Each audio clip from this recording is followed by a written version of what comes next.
आवे के भैया बड़ा सुंदर आरएससी धमाका प्रचंड के तरफ से गावे के मौका मिलल।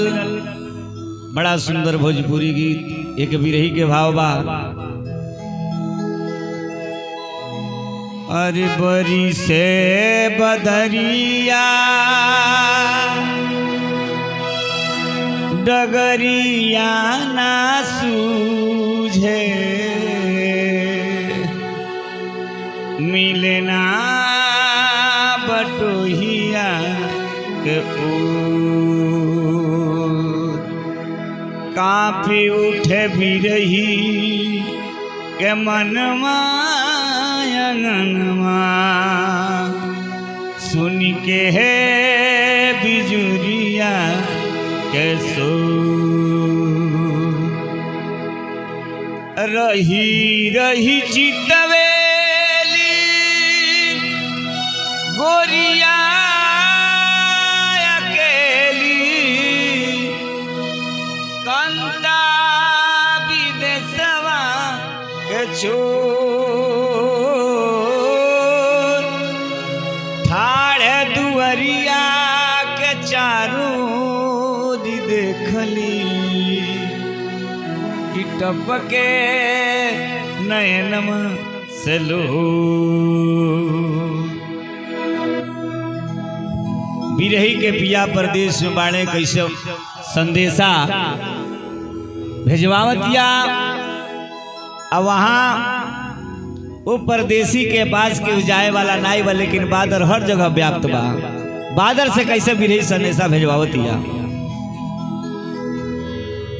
आरे तने कहल मोर करी है ए बदरा ए तने कहल मोरा करी है ए तने कहल मोरा करी है ए बदरा ए तने कहल मोरा करी है का करी है जवन ही देशवा में पिया मोर हुई है जवन ही देशवा में पिया मोर हुई है रिम झिम जाई बरिसी है ए बदरा ए तने कहल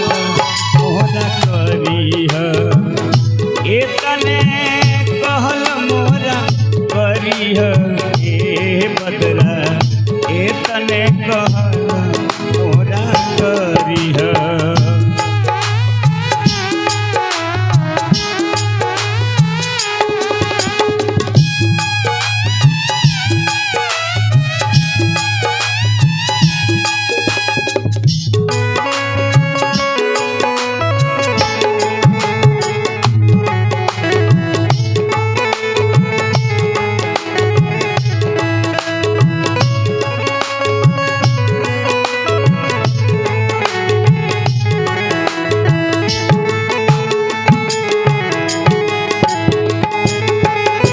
कहतिया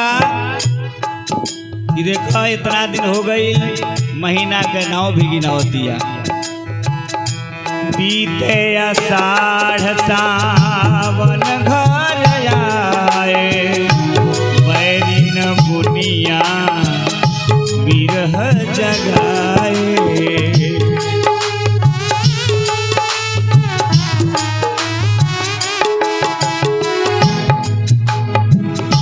बीते आषाढ़ सावन घर आए बैरिन बुनिया बिरह जगाए हमरो याद दिलई हो हमरो याद दिलई हो ए बदरा ए तने कह मोहना करी है ए तने कहल मोहना करी है बदरा इतने कहला मोरा करीह जवनी ही दे दवा में पिया मोरा हुई है जवनी ही दे दवा में पिया मोरा हुई है धीमा धीमा जाई बजी सिंह ए बदरा इतने कहल मोरा करीह इतने कहल मोरा करीह ए बदरा इतने कहल मोरा करीह इतने कहल मोरा करीह ए बदरा इतने कहल मोरा करीह।